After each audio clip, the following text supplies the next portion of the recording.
V dnešním díle jsem vyrazil sem na tuhle krásnou pláž. A dokonce tady nejsou ani lidi. Po minulém díle, když jsem jel v Dětnu na pláž Salécia, kde bylo plno lidí, offroad taxíky, jsem neměl velká očekávání. No, tady to bylo velké překvapení. Nakonec to byl jeden z nejpřísnějších offroadů, co jsem kdy absolvoval. Tak, dneska pojedeme na pláž Ghynu.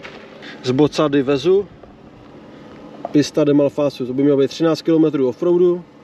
Tady se pěkně vykoupeme v pláži a la Maledivy a pak pojedeme severní cestou až sem k Ostrikóny.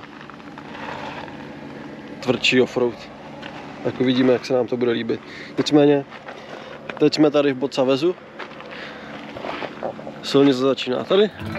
Tady je pěkný parkoviště.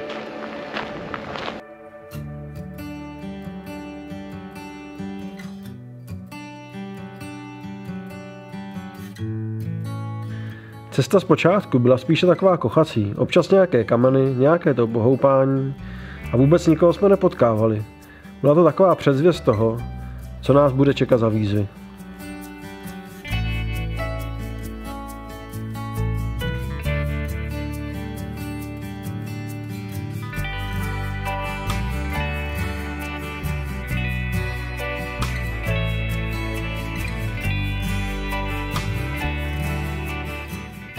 Tak tamhle se mi ozval železný zvuk z auta, takový nepříjemný, ostrý železný zvuk.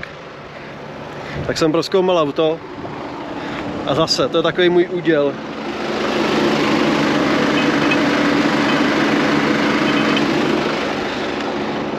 Utrhlo se mi táhlo stabilizátoru a zase levý. Nevím, z čeho je to vyrobený, nebo jestli to auto tomu dává hodně na frak. Čep nebo prostě šroub se zlomil, takže nic. Skvělé. Jak se utrh šroub na táhle stabilizátoru, tak jediné, co udělám, je, že ten zbytek toho táhla odmontuju, aby se mi to tam nemrmlalo, nedostalo se to do kola nebo do pružiny a neudělalo to větší paseku. Nemůžu jít auta.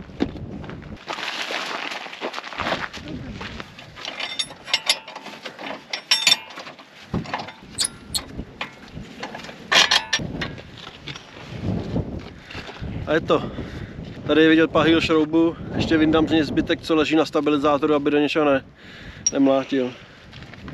Ach joj. A protože jsme ve Francii použiju francouzský klíč. Potřebuju 19, z toho udělám. A je z toho 19.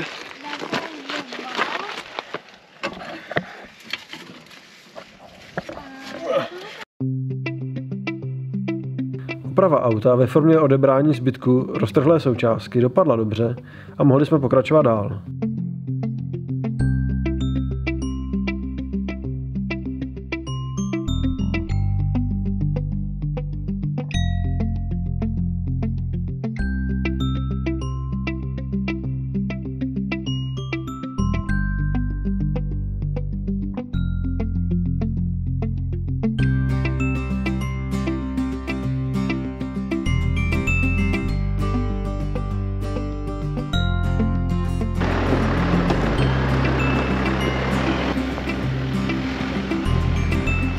Cesta přitvrdila, co se kamenů týká, a postupně se i celkem zúžila. Tak tady je to rozdrsnější než na Salécii. Trochu mě to překvapilo. Když se podívám před sebe, tak nějakou práci dá ještě.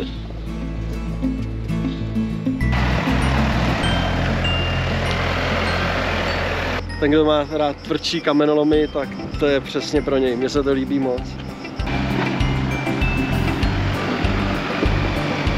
Po překonání kamenitého úseku jsme pokračovali prázdnou vypraženou pustinou.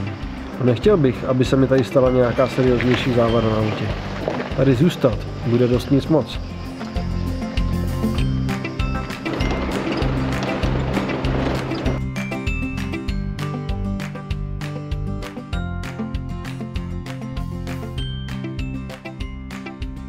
V dálce už se to rýsuje.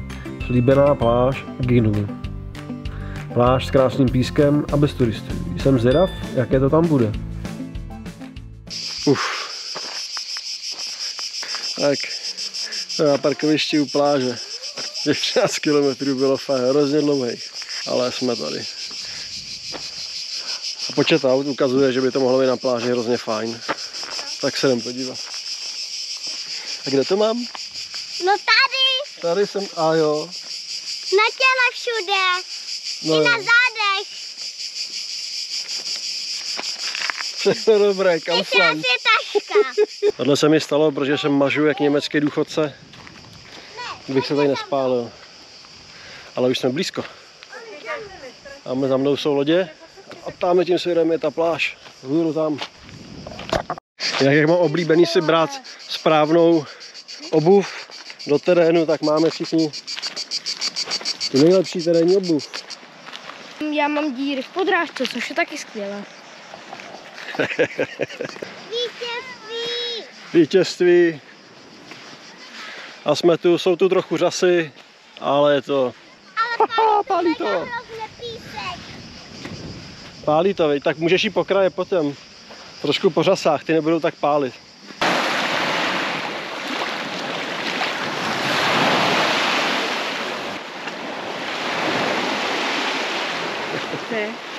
Tak pohoda na pláži. Za náma nikdo.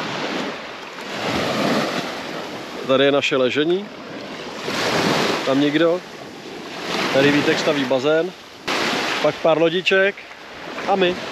Nikdo jiný.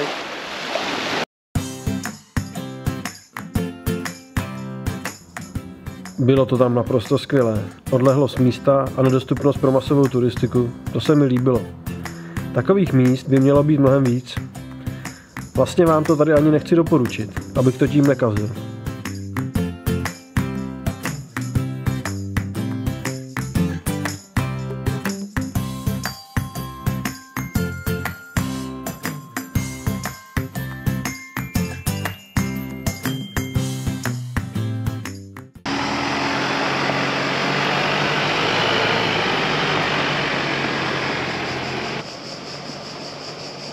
Cestu zpět jsem zvolil jinou, tak jak jsem říkal na začátku.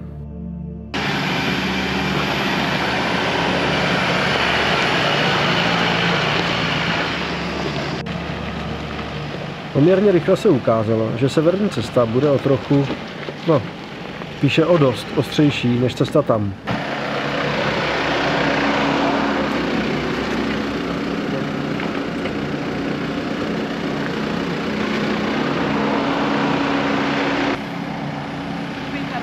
Takhle tudy. A pak mě naveď, abych jel už tím kolem tudy. Tak jdu. Tak budu před ním kolem tady, tak mě naveď, abych jel tudy. Vypočítávání trasy je důležitý. Takhle je, pomalu. Kam nám budeš ukazovat ruce, tam já budu zatáčet. Takhle zastavím.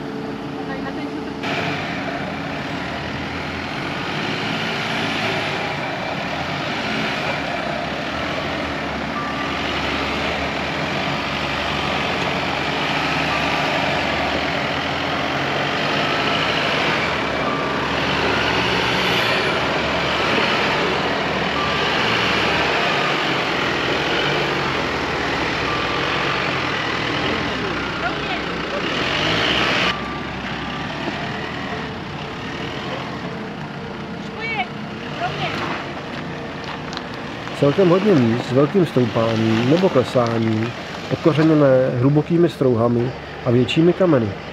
Takový ten terén, co je v offroad parcích velkou zábavou.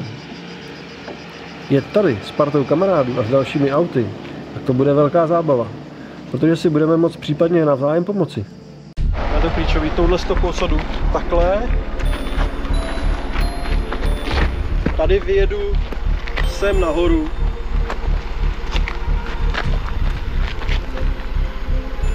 A uvidím, jak to jde tenhle ten.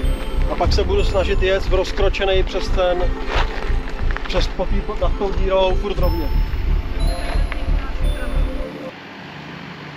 Byli jsme unavení po celém dnu, po koupání na sluníčku, sami s dětmi. Prostě situace, kdy není radno riskovat cokoliv, ale i přesto je potřeba jet dál.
tohleto, jo. To si úplně jiný, ty jsi chtěl. Jak jsem Ty jsi měl tu průrvu přímo pod kolama totiž. No to jsem chtěl? Ty jsi chtěl jet víc do té druhé. Já jsem chtěl, aby to auto bylo rozkročený. No, tak to bylo. Tak bylo, tak super. Tak jsme nahoře. Já doufám, že to brzo skončí. Na rodinný výlet je to trochu hustý. No neskončilo to. Bylo to plnotučných 10 km drsného terénu. Všichni jsme se těšili, až to skončí. Těch 10 km jsme jeli pěkný 2 hodiny. Třeba tady. Vlastně nic extra zvláštního. Až na to, že stoupání po skále nahoru bylo opravdu hodně prudké.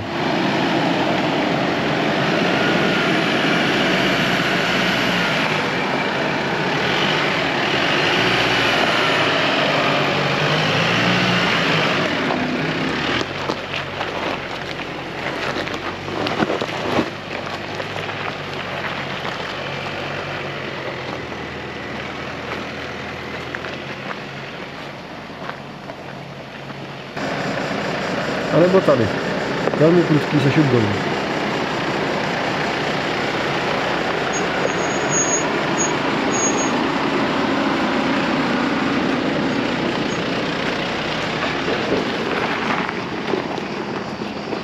Mě už štve za tím autem běhat.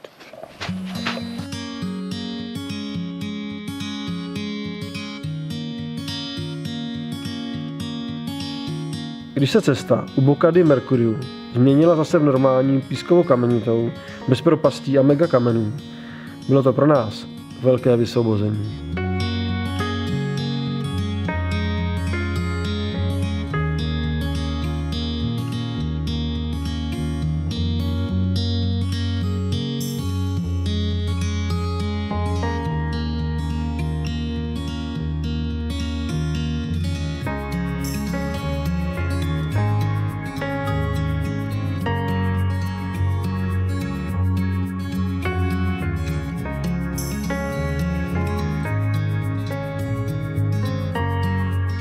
Si jsem nebral ochranný magnety na auto, protože jsem si myslel, že se ho tady neodřu, tak to dopadlo trochu jinak.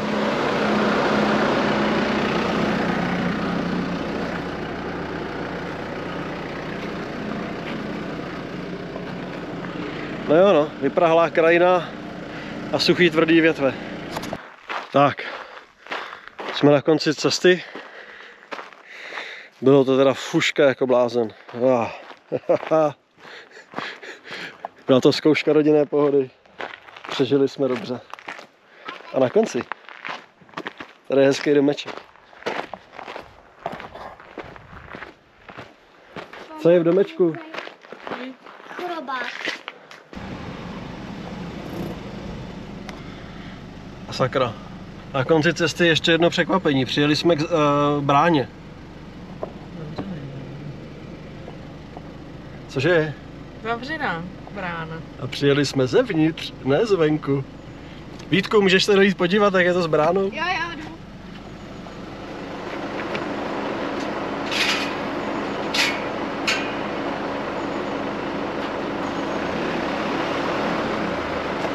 Tak díky. No, ještě, že tam nebyl zámek.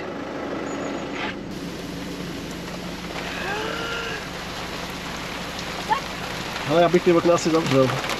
Ne, ke mně to padá. Je, a tady taky? Hele, duha, vidíte duhu? Vepředu je duha. Mohli bys jet, já mám Mami, vidíš duhu od vody, já jsem si ji potřeboval od...